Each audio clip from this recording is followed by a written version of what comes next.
So hello, everybody. Good afternoon, at least from those being here.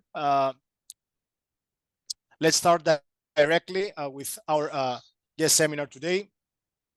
So our speaker is Professor Paolo Di Lorenzo, who is an associate professor in the Department of Information Engineering, Electronics and Telecommunications from the Sapienza University of Rome. Paolo has received his master's and PhD in telecommunication engineering from both from the Sapienza University of Rome in Italy. From September 2010 till April 2011, he held a research appointment in the Department of Electrical Engineering of the University of California at Los Angeles. From May 2015 to February 2018, he was assistant professor in the Department of Engineering, University of Perugia, Italy. From March 2018 to February 2021, he was a tenure track assistant professor in the Department of Information Engineering, Electronics and Telecommunications, Sapienza University of Rome in Italy. His primary research interests lie in the areas of signal processing theory and methods, distributed learning optimization, topological signal processing, and wireless communications. He is the technical manager of the SNSG European Project 6G Goals.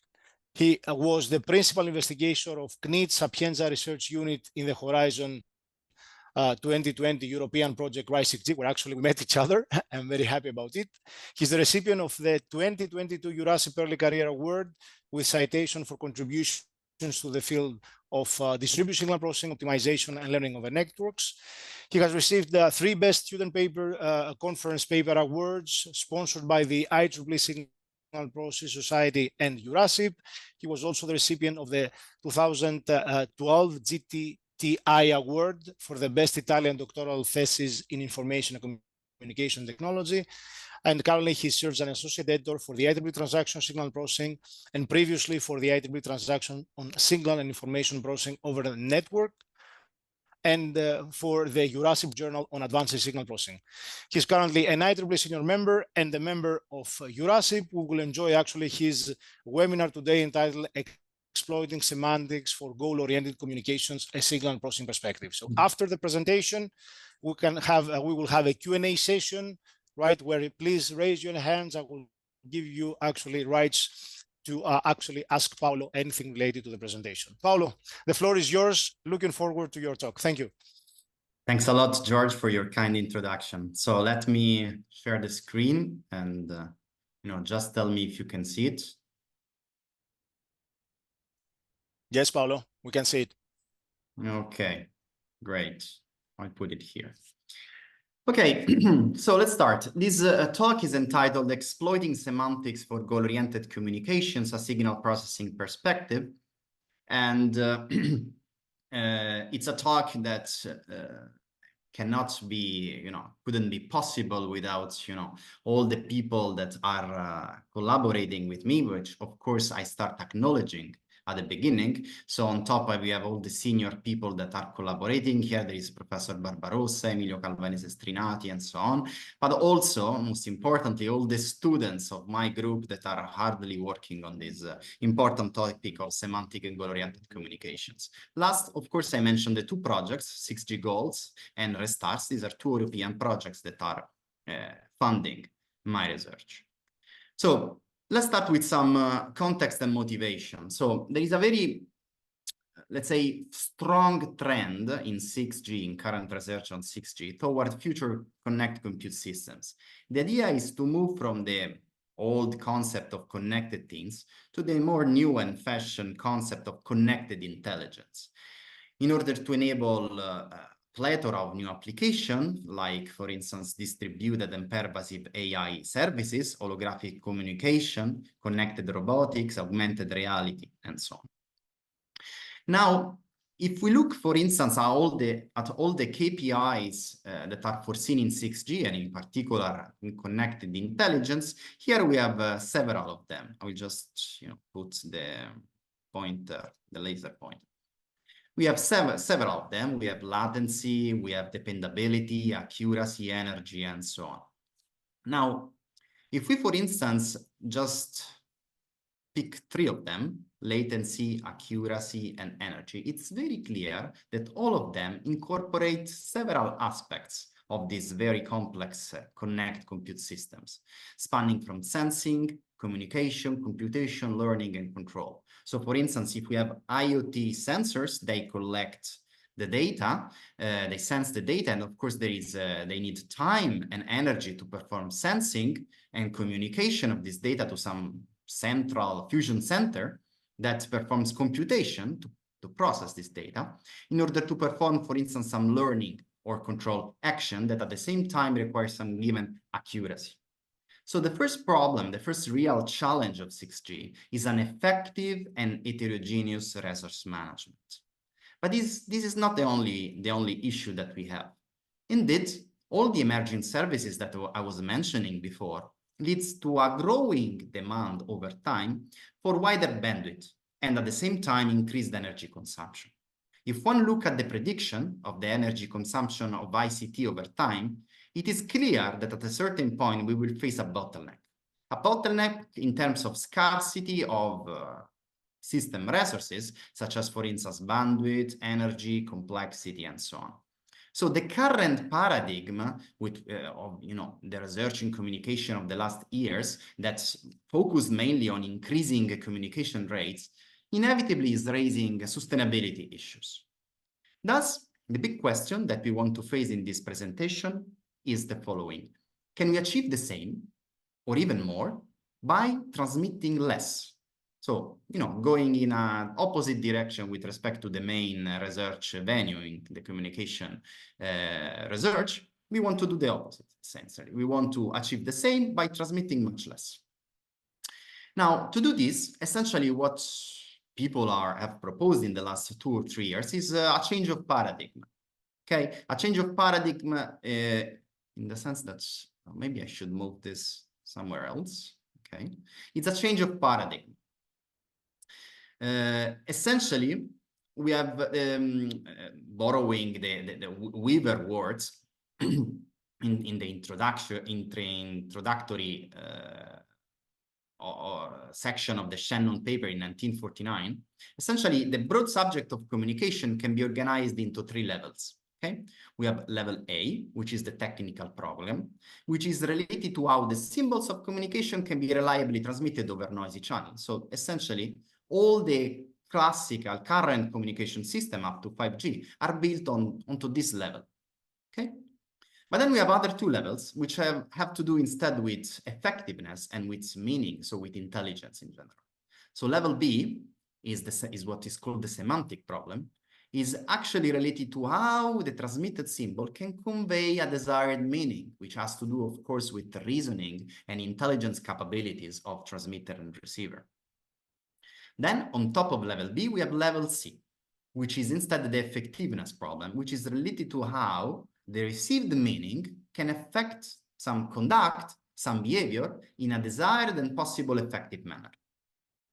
Now, it's clear that with 6G, to go, let's say, to try to answer the previous question of how we can do the same by transmitting less, it's time essentially to incorporate semantic and effectiveness aspects. But now the first question that arises is the following, is essentially, what is semantic in communications? Actually, there is no, let's say, clear agreement on that.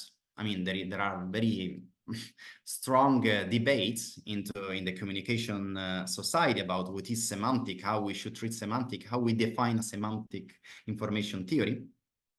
Here, essentially, just to be clear from the very beginning, I use the term semantic in a very general sense, okay?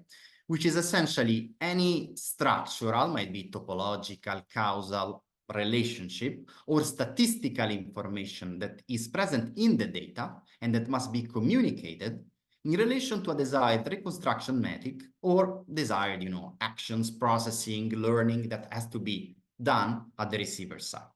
Okay, so the goal of the new 6G technology that we have to develop in the next years will be to understand, to design essentially algorithms capable to extract, process, and deliver semantic information at the right time to achieve essentially a target effectiveness level. Now, talking about effectiveness, essentially, we are moving toward the level C. Essentially, there is an interplay between level B and level C in the sense that semantics, what we extract and associate to the data, can be fundamental in achieving a certain goal. So, for instance, in goal-oriented communication, what we really care about is the final goal for which communication takes place. And here, I'm giving a very specific definition of what is a goal. So also in the literature, there is this several ways of defining a goal-oriented communication. Sometimes we see task-oriented, sometimes we see goal-oriented, sometimes we see semantic. For me, a goal-oriented communication is something that goes beyond task-oriented. Why? Because a goal for me is a fulfillment of a task, which might be learning, control, processing in general, which is, however, characterized by a set of effectiveness requirements that, whenever they are attained, determine its accomplishment. So just to make an example, let's suppose an edge inference scenario where you have an end device, a sensor, a camera, for instance, that collect the data. And as this data is locally processed in order to extract the semantics, okay? Some features that are useful, some compact features that are useful to enable some task at the receiver side. So let's suppose that this semantic features, this semantic space is then transmitted through uplink transmission to an access point that then essentially performs remote processing to perform a task, which might be, you know, reconstruction of the image, reconstruction of an equivalent image from the point of view of the semantics of the meaning that underlines this data. Or for instance, a task might be a classification of this image. For instance, okay, in this image, there is a dog, okay? And this task should be, let's say, accompanied with some effectiveness requirements. So for instance, I want that the output of this classification comes with some latency, accuracy, and energy constraints, okay? Now, to perform this goal-oriented communication in an efficient and effective manner, we have to understand how the first thing that we have to understand is how to extract and transmit only the relevant semantic information to fulfill the goal, okay? Now, essentially what we want to perform is what is called a goal-oriented data compression, okay? Now, there are several ways of doing this, of course. What we follow in our research is a principled approach based on what is called the information bottleneck principle, which means that essentially if we have data on input X and we have task variables Y on outputs, essentially, before sending the information through the channel, we want to find what is called an information bottleneck related source encoder, which is essentially a mapping fee that essentially associates the input data X into a compressed representation U in order to maximize this objective. This objective is a trade-off between the relevant information, which is the mutual information between the compressed representation U and the task variables Y, and the complexity, which represents essentially the number of bits used to represent the data X into the compressed representation U. Of course, maximizing this quantity, essentially, we are trying to maximize the relevant information for the specific task with essentially a constraint on the complexity of the representation, where beta is essentially a trade-off parameter that helps to explore this, if you want, rate distortion trade-off. Okay, distortion in the sense of the goal-oriented, in the goal-oriented sense. So the key point here is that whenever communication occurs to fulfill a goal, actually the encoding strategy must be tailored for the specific goal and task at hand. Now, the problem here, what is the problem? Is that unless the data X and Y have very specific joint probability distribution, essentially it's very difficult to compute in closed form this information bottleneck source encoder. And so typically what people do is rely on variational bound and simplification, okay? Or just use some deep learning methods, okay? There is one exception, and the exception is when essentially X and Y, so the input and the output data, are jointly Gaussian random vector. In this important case, actually the information bottleneck can be solved in closed form, and the optimal transformation T is actually, not surprisingly in the Gaussian case, a linear transformation.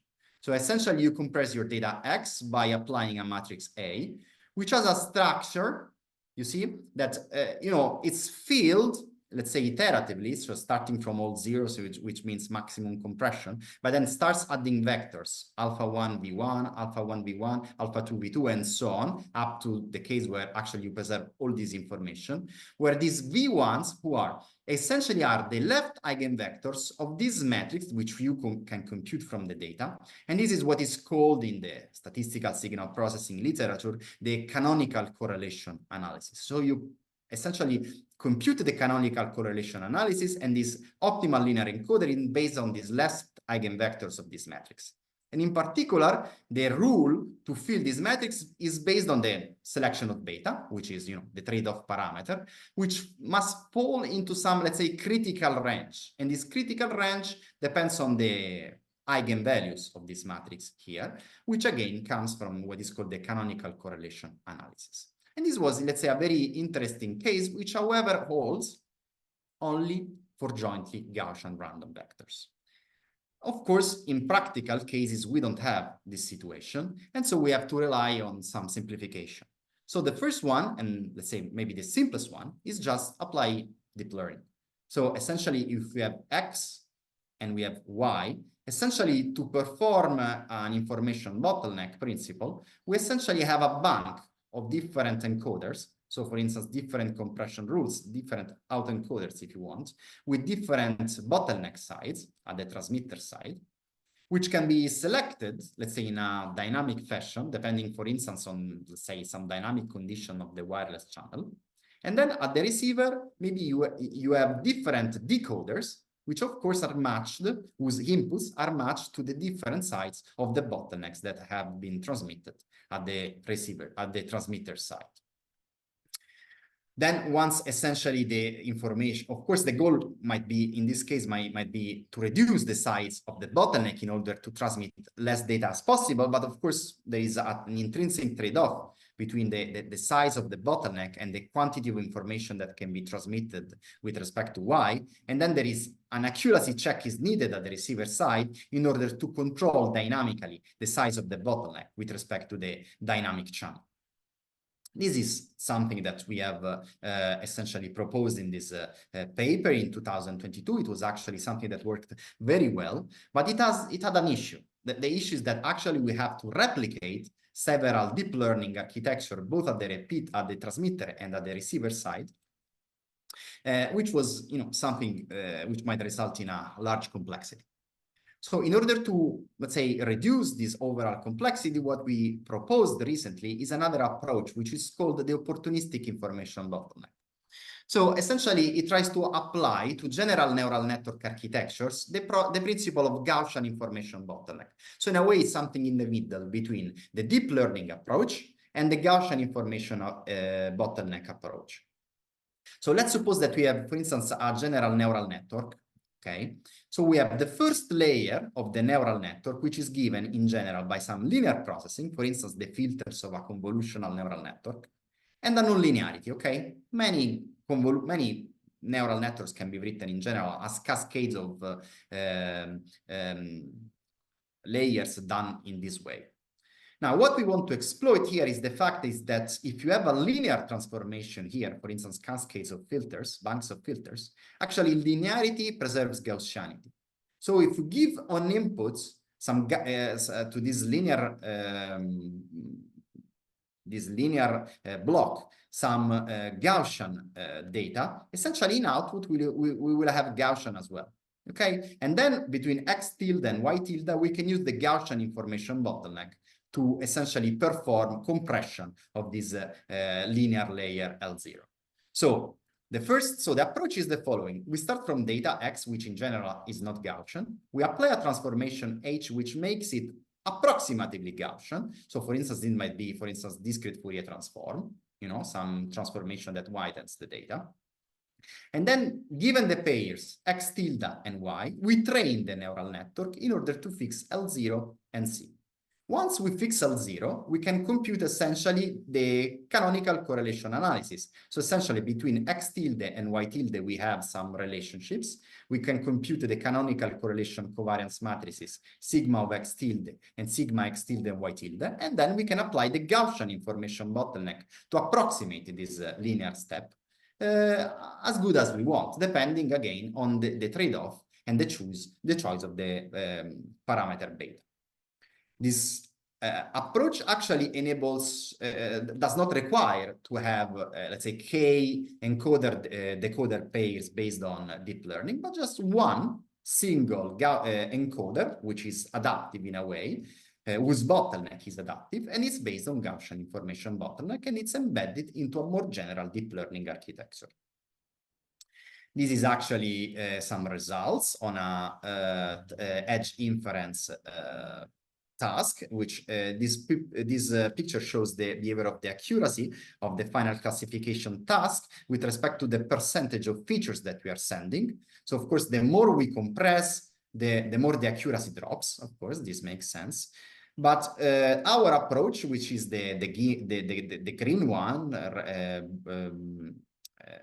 this opportunistic information bottleneck, actually is showing very good result, especially if compared with what is called the variational information bottleneck, which is the blue one, which actually is considered as the current state of the art into this kind of task-oriented communication. And the good feature is that our opportunistic information bottleneck doesn't require necessarily to have several let's say, encoder-decoder pairs, but only one. And it's much, let's say, simpler in general than the variation information bottleneck. Now, this was one approach to compress the information. Another approach, which is very interesting from my point of view, especially from the signal processing point of view, is to exploit relations in the data. Every time we face with a learning task, essentially, you know, the crux of the learning task is often to impose a relational bias into the learning process. And this relational bias is actually defined in terms of a structure that is associated with the data. So in general, in this case, the semantics I was talking about is essentially the structure that with which you can describe the relationships of the data. Now, this kind of semantics structure can be generally described by what is called a topological space. Okay, so in the simplest case, a topological space can be defined by a graph, which is just a set of points with a set of edges, which describe pairwise interaction among the elements, the nodes in this case. But we can move forward, we can move beyond graphs. You can, for instance, we might be interested in incorporating multi-way relationships between the data. So for instance, we might be interested into incorporating group relationships, which is what hypergraphs does. And of course, these groups might partially overlap, okay? Or this is something that I'm currently investigating with interest, trying to essentially consider particular forms of hypergraphs which are well structured and algebraically rich. Algebraically rich because essentially this enables some more sophisticated processing based on essentially convolutional filtering over higher order domains, higher order topological domains. For instance, these are called complexes. And as you can see, there are not only pairwise relationships, which are the edge, but also higher order relationships. In this case, we might have a square here, which is a higher order relationship within these 4 points. Or we might have 1, 2, 3, 4, 5, 6, 7, 8, 9. This 9 order relationship, which is these 9 points here. And so on, right? Now, these cell complexes is something that's generalized graphs in order to incorporate, if you want, not only the information about pairwise relationships, but also relationships in terms of polygons between the points. Now, how can we exploit this topological semantics inside a communication system where the approach that I'm following is the following, is to design a topological joint search channel coder. So we have X data, we have again Y, and we have an encoder that maps the symbol X into some symbols zeta that are fed inside the noisy channel, which at the moment is just represented as a non-trainable transformation. And then you have, let's say, a zeta head at the output of the channel, which is a corrupted version. And then we have a topological semantic decoder, which maps the output of the channel into the final task of interest. Now, of course, depending on the structure associated to the input, we might have different topological neural network. We might have graph neural network, simplicial neural network, cell complex neural network, or hypergraph neural network. Okay, depending on the kind of relationships and topological space that we are able to associate to the data, we might have different topological semantic encoders. Okay. Now, the big issue that we are facing often when we deal with data is that often we have data, but we don't have a topology associated with the data. So the semantic topological relationships are not known in advance. So the big question that we faced here in the last year was, how can we perform latent topology inference? So how can we associate essentially in a task-oriented fashion a topology to the data in order to compress as much as possible the information, preserving the useful information for the task, and making the overall chain, communication chain, robust to the impairments introduced by the channel. And for this reason, what we did is we introduced what is called the differentiable cell complex module. Essentially, the differentiable cell complex module is a procedure to associate to a bunch of points cell complex. Okay, so a cell complex which is a topological space which has edge but also polygons. Okay, so you can see it as a two-step. So in first place, given the points, we associate a graph. So here we say that it's a graph just because essentially the polygons are all filled. Okay, we essentially, or if to be more precise, we associate essentially a cell complex that is full in the sense that there are all the edge and all the polygons. And this is done by this module, which is called the differentiable graph module. Then we have what is called a PIM, which is a polygon inference module, which essentially sample the polygons that are learned to be most relevant for the final task. And then you see that from this situation, we end up into this one, where essentially this square and these two triangles are essentially learned to be irrelevant for the task, and they are just, dropped. Okay, of course, sparsity plays a role here because we want from one side to preserve only the most important information, but also the most parsimonious representation of the data. The most, the sparser is the better it is in general. And then once we have learned this topology, we just, perform learning of the feature and compression using this cell complex neural network, which essentially learns the best representation to feed, to be sent toward the wireless channel. Now, without going too much into the details of the mathematics, I just let you understand which are of course all present here in this paper, which we just published at the International Conference on Learning Representation, ICLR 2024. Essentially, I just let you understand the main idea. Essentially, we compute a trainable transformation of input feature. Okay, and based on this node feature, we compute essentially similarities among the node embeddings. Okay, so we have essentially a set of similarities between node features, between each pair of node features, and we collect the similarities inside this vector zeta. Then essentially this long vector of similarities is actually used to compute a vector of probabilities. These are probabilities of existence of an edge.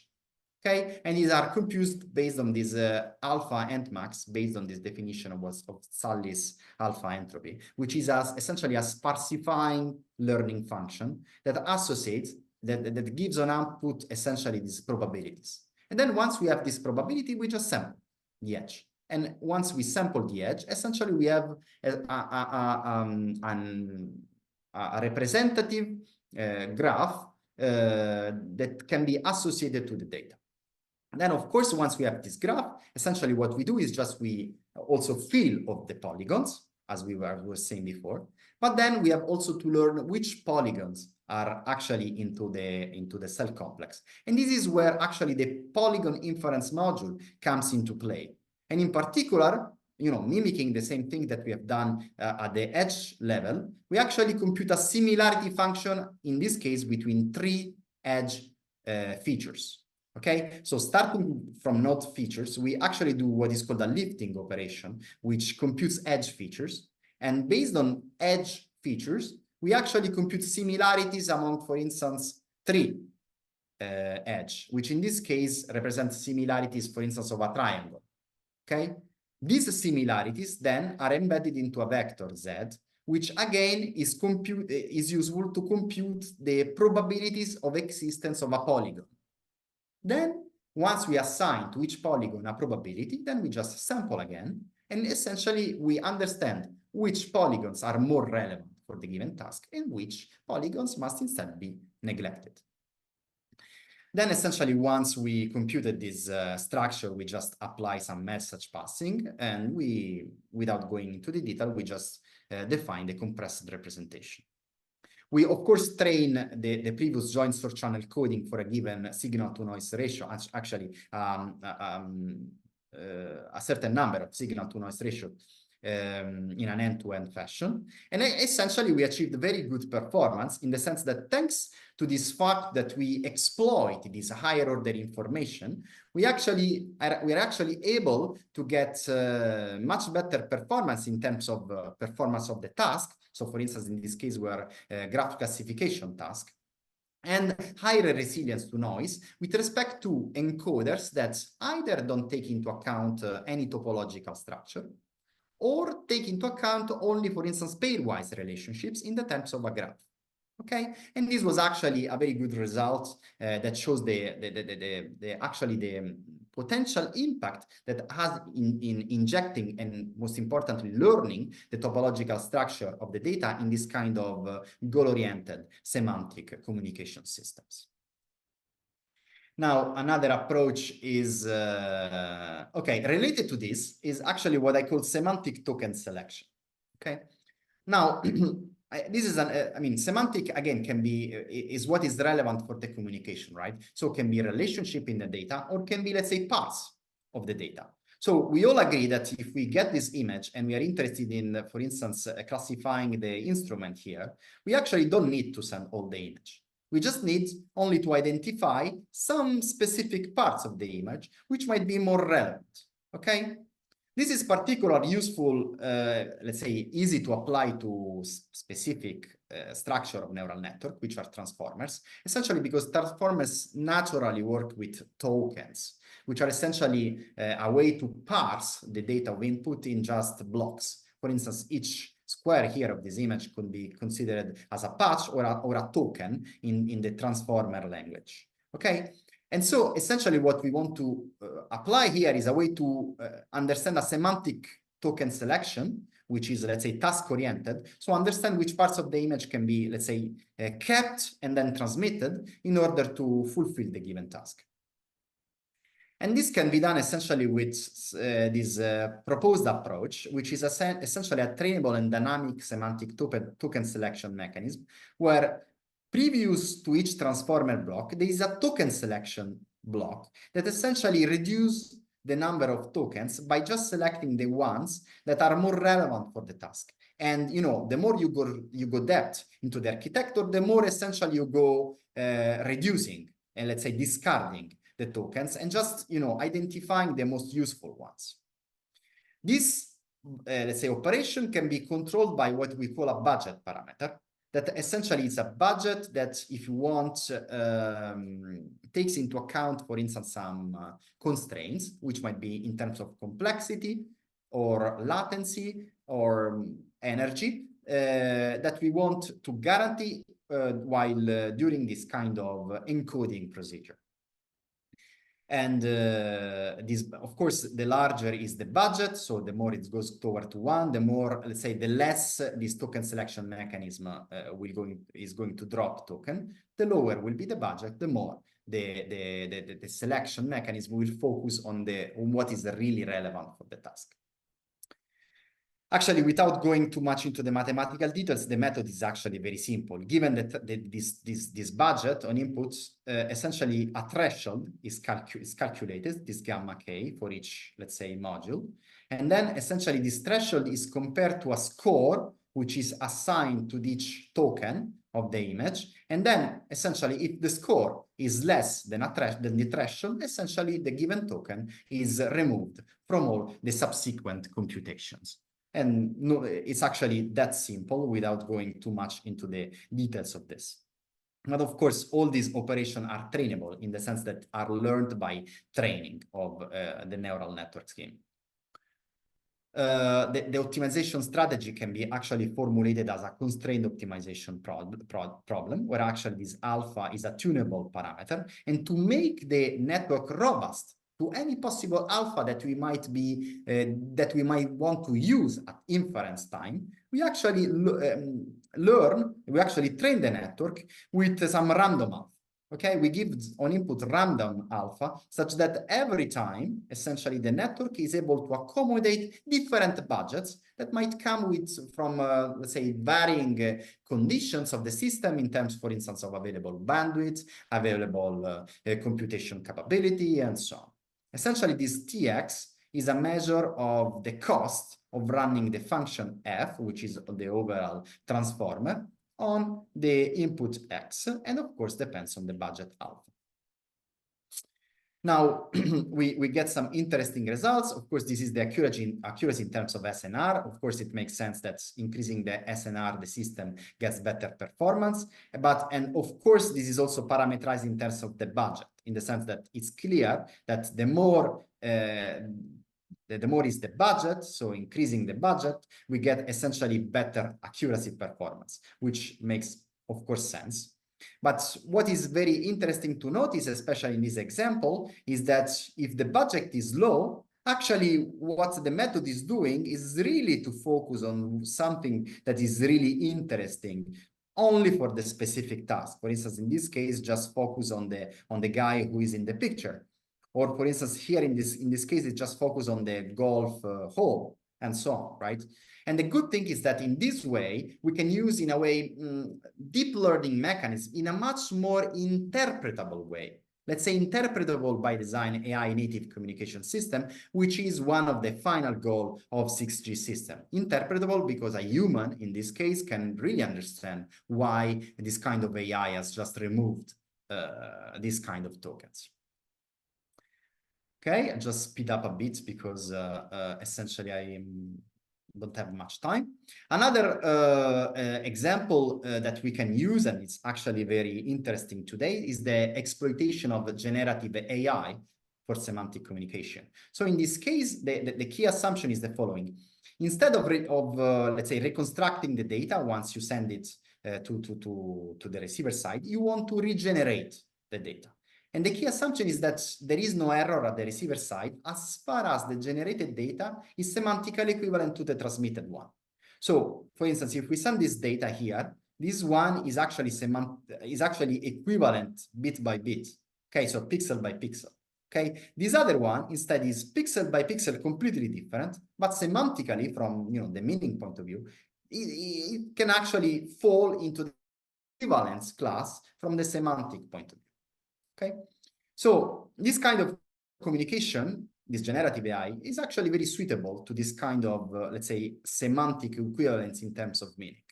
Okay, so one of the possible approaches then use what is called a variational, let's say, a generative AI models. There are several ones. For instance, we can use variational autoencoder, how we did in this paper, but now we have, also some more recent results using diffusion models.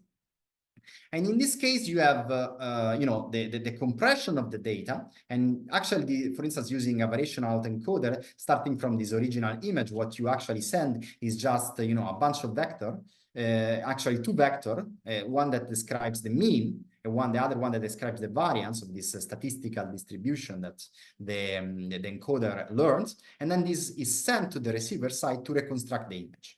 And actually here, starting from an image which is 28 by 28, by just sending two vectors of size 16 or something that is even less, you can actually reconstruct images that are very similar to the original one. I mean, every one of us can understand the digits. And most important, if we now give an input this to some neural network that wants to recognize the digits, these are very robust in the sense that this plot shows the classification accuracy versus the latent dimension that we are sending. So the case 32 was, this case here was the 32 shown here for different data sets. Here we have NIST, but here we have also CIFAR. But as we can see, we can even reduce more, for instance, up to 2. So only 2 scalars, sending only 2 scalars. Again, the method is able to generate an image which might be both understandable from a human, but at the same time can be detectable from a machine, in the sense that a machine can easily recognize digits. Okay, and this is actually this very great effectiveness is actually achieved thanks to the excellent semantic extraction capabilities of these generative models. Now, finally, and with this, I touch, let's say, a higher level problem. So up to now, we have considered the point of having, let's say, a compression within each single compression scheme within each single device. Okay, what I call a goal-oriented communication module, which is actually entailed to distill, extract, and transmit only the strictly relevant data feature to pursue the communication goal. But of course, then from a network point of view, or a network management point of view, we have a goal-oriented optimization engine.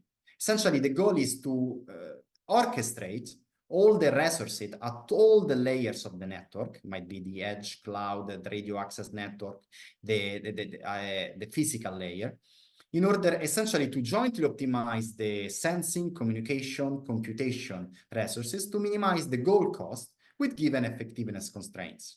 Okay, and this actually very difficult and global problem can be tackled using what I like to call a goal-oriented system optimization.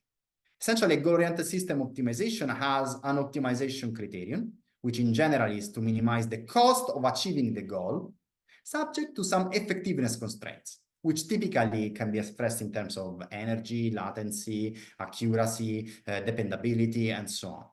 So the approach that we typically follow to solve this this kind of goal-oriented system optimization is a mixed model-based and data-driven optimization, which mixes Lyapunov stochastic optimization, which is very useful whenever we have a model available for problem decomposition and handling of stochastic behavior of the system, for instance, wireless channels, data distributions, and so on. But also in the case we don't have a model, or maybe the problem is too difficult to solve, we use also deep reinforcement learning to let's say, solve the issues of, for instance, NP hardness or model agnostic cases. Now, of course, without going into the detail, essentially we applied this problem to what is called an edge inference case. So we have several devices that essentially upload their data to an edge server, which essentially performs some computation on the user behalf at the remote side in order to perform, for instance, a classification task. So let's suppose that this is an image classification.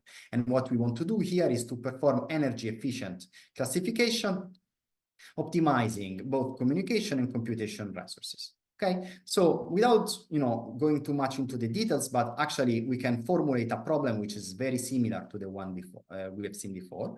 When in this case the goal cost is the energy expenditure, so we want to minimize the energy expenditure of the system, subject to goal effectiveness constraints. For instance, we have latency, we have accuracy, and we have, of course, also instantaneous constraints on the variables. We might have communication rates constraints, budget constraints, CPU frequency constraints, and so on, offloading decision, and so on. Now, we apply the framework, the Lyapunov stochastic optimization plus reinforcement learning framework to solve this problem. And actually, the results are pretty good in the sense that if we show the behavior of the latency needed to perform this task versus the energy for different accuracy constraints. For instance, the blue here is for accuracy greater than 82%. the orange here is 19%, and the green here is 95, the red is 96. We can see, and if we compare actually the results of this, let's say, continuous curve, which is our goal-oriented approach, with respect to the dashed curve, which is instead a non-goal-oriented approach, let's say a data-oriented approach, using, for instance, lossy JPEG data compression. Actually, what we see, for instance, comparing these 2 points here, which show the, comparing these 2 points means for a given latency of 0.15 seconds, we actually comparing the energy needed by the system to achieve the same accuracy of the 82%, we get more than 10 times saving in energy consumption, thanks to this overall goal-oriented design that goes from the very, let's say, lower layer of compression up to the upper layer that takes into account, let's say, this joint network resource management and orchestration. So finally, I spend the last 5 minutes of my talk to introduce one of the most interesting problem I'm actually investigating right now, which is the problem of semantic mismatch.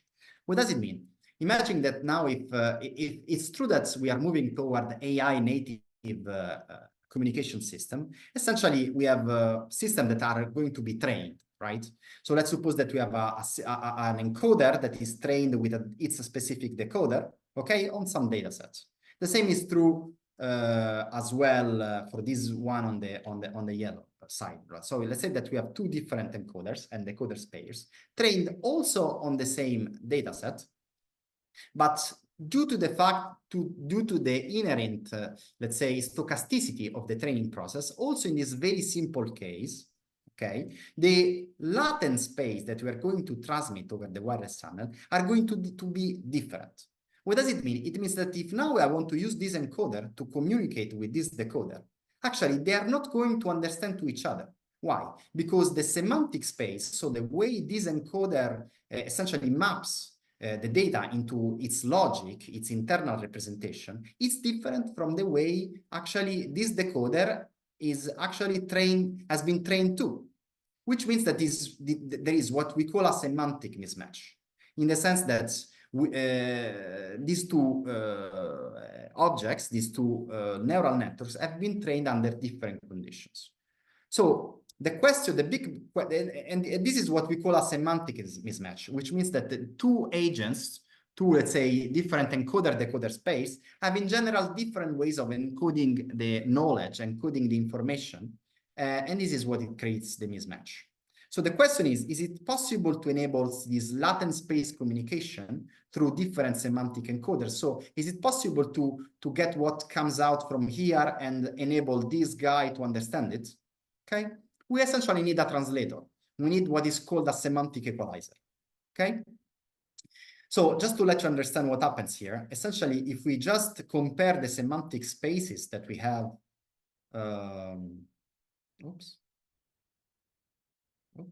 the semantic spaces that we have from the 2 models, we get something that, as you can see, at first sight, it's similar in the sense that it has the same structure, but it's different at the same time. So it's rotated, if you want. It's also dilated, it's scaled.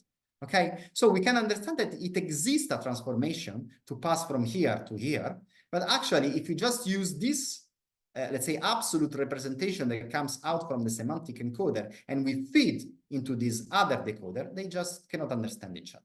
Okay, it's just if they speak different language. We need a translator. Okay, and so to do this, actually, what we are investigating right now is the following. Instead of focusing on what is called an absolute representation, which is what we see here, we focus on what is called a relative representation. So we pick some specific points into the data set, which we call anchors. In this case, this is one anchor, and this other is another anchor, okay? And essentially, we build another representation of each point here, which is a relative representation, which means that with respect to each anchor, choosing a similarity function, we compute the similarity function between each point and the given anchor. Essentially, in this way, we create a set of new coordinates which contains in this new relative space the set of distances, similarities if you want, between each points of the absolute representation of the semantic space and the semantic representation of the anchor. okay?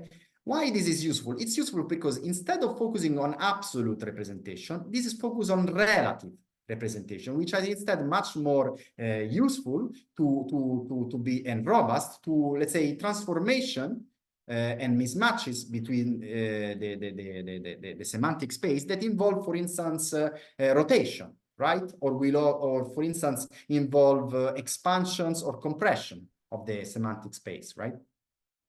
And indeed, this kind of relative representation is shown to be very robust and useful to mitigate the effect of semantic mismatch. Here we have an example. So after applying relative representation to the two semantic spaces that I've shown you before, this is the result. You see, now they are much more similar, and it's much more, you know, they have performed a semantic equalization, a semantic alignment, and they enable now what is called zero-shot stitching.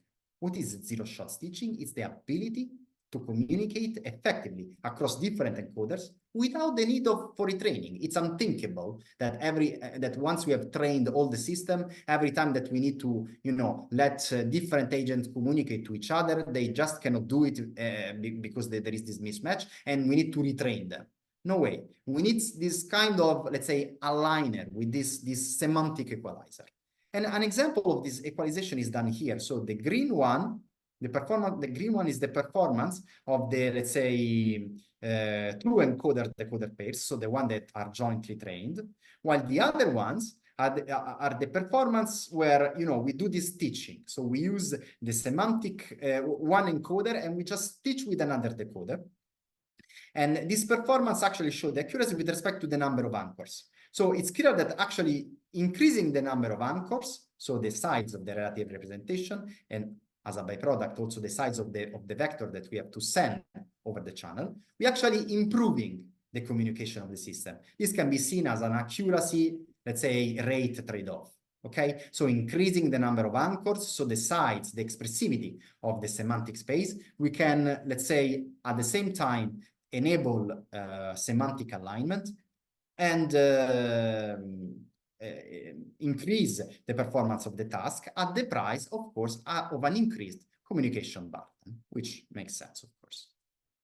But then we might also think to exploit this curve in a goal-oriented fashion. So, for instance, one problem we might want, for instance, to try to understand what is the best relative representation in terms of compression, for instance, so the least number of anchors that at the same time guarantee a good trade-off in terms, for instance, of energy required to send the data, accuracy of the final task, for instance, semantic alignment, and for instance, latency. And this is exactly what we did in this paper. We formulated essentially a goal-oriented system optimization as the one that we have shown, as shown before, when we want to minimize the long-term average power of the system subject to latency and accuracy constraints, and, you know, some budget constraints of the resources. And actually, the good thing is that these relative representation are very useful in actually guaranteeing at the same time zero-shot stitching, which means semantic alignment and translation of different semantic languages between different encoders, but also to guarantee in the end goal-oriented communication, which means a target effectiveness level at the receiver side. While at the same time, of course, pursuing the goal of the communication, which might be, for instance, minimizing the overall energy. So, to conclude, I think I ran out a bit of time, but I mean, I'm more or less in the window of time. So to conclude, I've shown you some recent results into the field of goal-oriented semantic communication. Actually, I've shown you some of our, let's say, approaches. The first one was based on a generalization of the Gaussian information bottleneck, let's say, merged with a deep learning approach, which we called essentially opportunistic information bottleneck. Then we have shown, let's say, a semantic learning framework, so a framework to learn the semantics hidden in the data, which is based on several different aspects: topology, adaptive sampling, so the token selection that I've shown before, but also generative AI, which instead aims at learning some distribution of the data in order to regenerate semantically equivalent data at the receiver side. Then I shown you briefly some goal-oriented resource optimization schemes that might be useful to orchestrate and jointly manage all the resources of the system in a goal-oriented fashion. And finally, I've shown you, some preliminary investigation on this problem of semantic mismatch, introducing this useful tool from my point of view, which is called relative representation. Which has shown to be very useful for performing this kind of semantic alignment and goal-oriented communication. Of course, there are several open research directions, such as, for instance, study information theoretic tools. This is a really open research direction. I mean, it's actually very difficult. Some of us think that maybe it will never be possible to have a theory, a complete, let's say, semantic information theory. Let's see. Incorporate channel programmability into semantic and goal-oriented communication. This is, something that's is going to be, we are currently investigating with George. And finally, applications. Apply all these very nice, tools that we have available to a lot of possible application in smart industry and industry 4.0 and so on. And 6G and so on. So I guess that I've concluded. I thank a lot all of you for your attention, and I will be very happy, to discuss with you if there are any questions. Thanks a lot. Thank you, Paolo. Thanks for this inspired and detailed talk on this fascinating topic.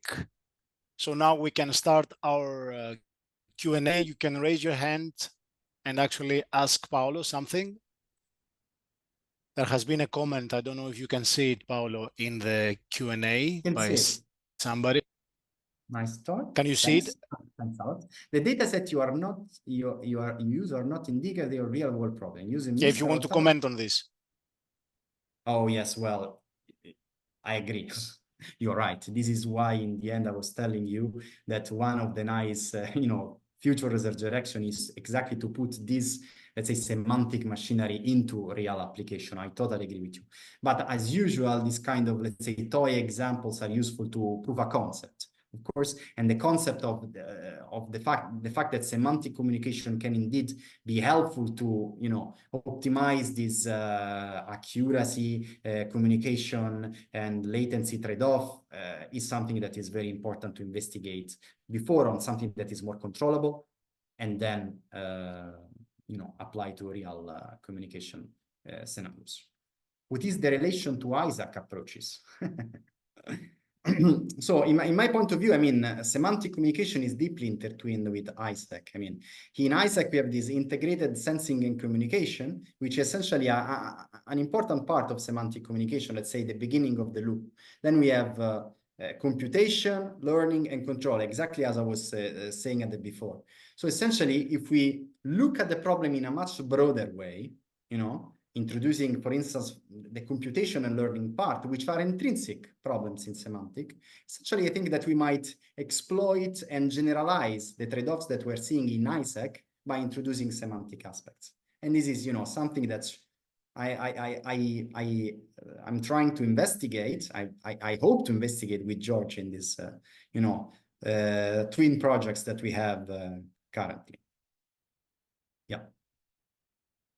There's also another comment, Paolo, on the chat related to the other approaches for semantic communication and, the relevance of your approach with them. Do you want to comment on this? I mean, it's true. It's true that there are several approaches to semantic communication, just because essentially there is no clear view on that. Everyone has its own, let's say, definition of semantic, its view on that.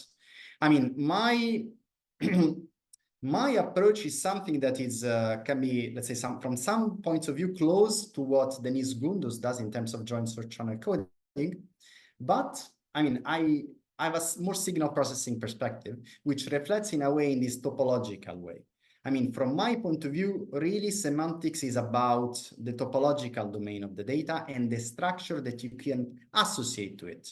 Once you are able to associate structure and to learn the structure, you can indeed do much better than simple joint search channel coding. And from my point of view, from the way I see it, this way of defining the topological structure of the data is also one possible way to tackle the real theoretical problems that we have in semantic communication. So, for instance, defining what is called a semantic information theory, semantic capacity, and so on, semantic entropy, and so on.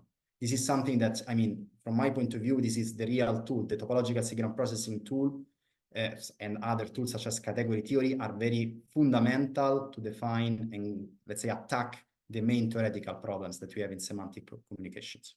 This is how it differs. Thanks, Paolo.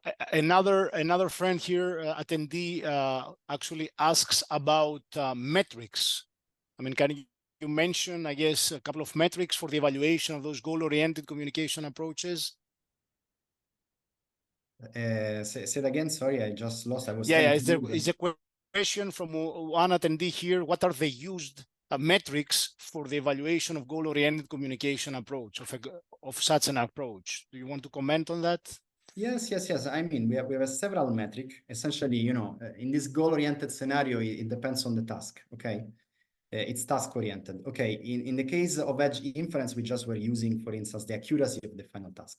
But in the case, for instance, of semantic alignment, we were using some metrics of distance between latent spaces, which might be, for instance, Frechet information inception distance, which might be either, geometric distance, topological distance, geodesic distance between latent spaces and so on.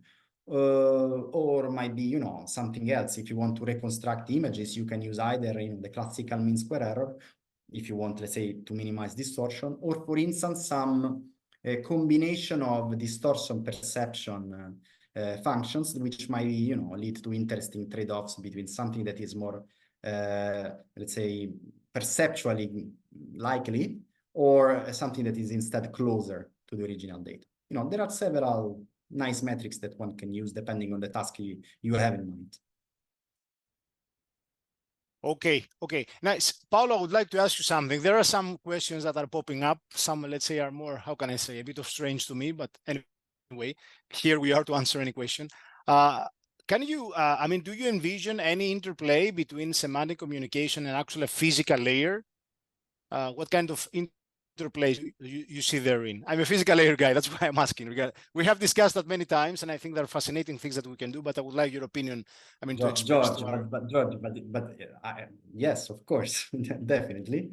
Thanks for the question, and I totally agree. Up to now, essentially, there is not much interplay between the semantic, which is something that works, if you want, at the AI level, okay, and the physical world. But from my point of view, there is a strong interplay.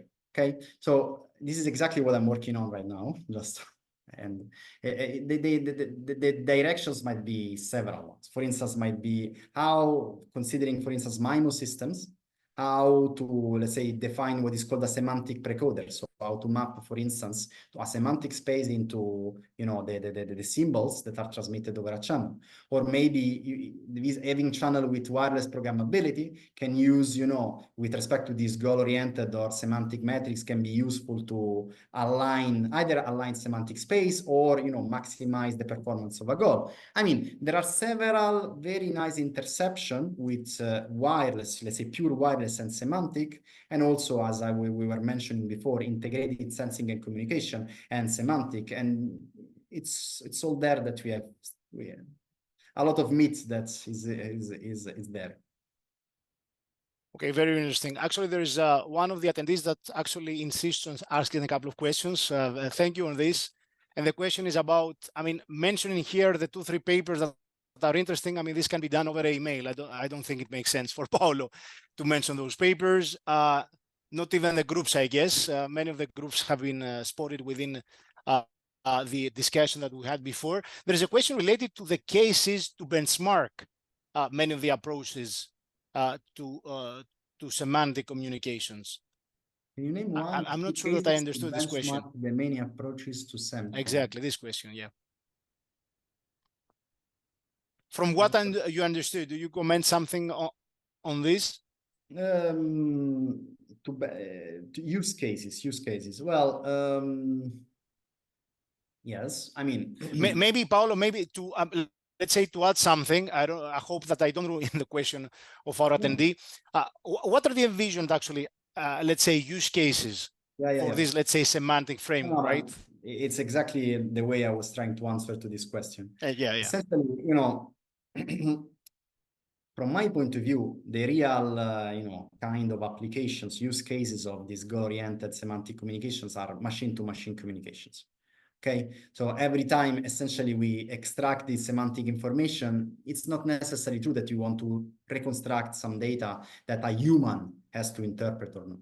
Might be some, let's say, intelligent agent, which in general is a machine.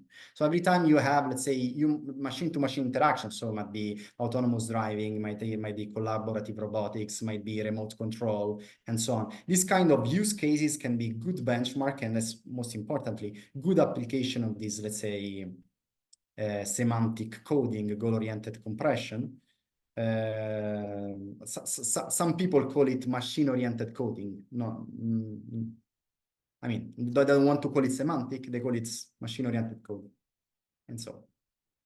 Excellent. Thank you, Paolo. And there's actually a last question from Kyriakos here, I see. A last question I propose, I mean, to stop the call, I mean, just to make it, to stay within the 1 hour framework.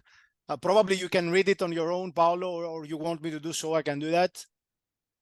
No, I mean, I'm not sure if the others see it or in Kyriakos is very, he knows, apparently he knows the paper. Good. No, it's true, Kyriakos. I mean, we are trying to let different encoders understand each other, but in the end, there's always the need to train let's call it a universal decoder that in the end is able to understand all of them.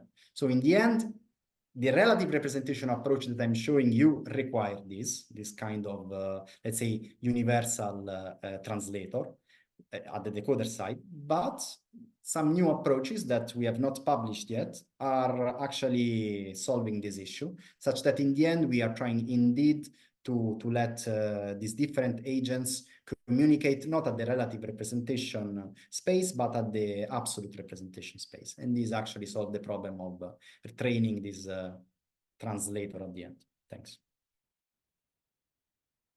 Okay. So Paolo, I would like to thank you once more for this very interesting presentation and this actually exciting topic. Personally, I believe that there's a lot of room for innovation there and breakthrough. Of course, this remains to be seen.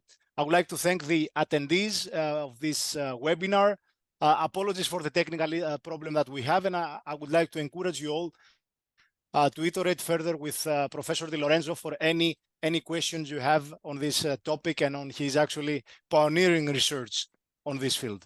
Paolo, thank you. Dear attendees, thank you for being here. All the best. Thanks. Bye, guys. Bye. Bye. Thanks a lot.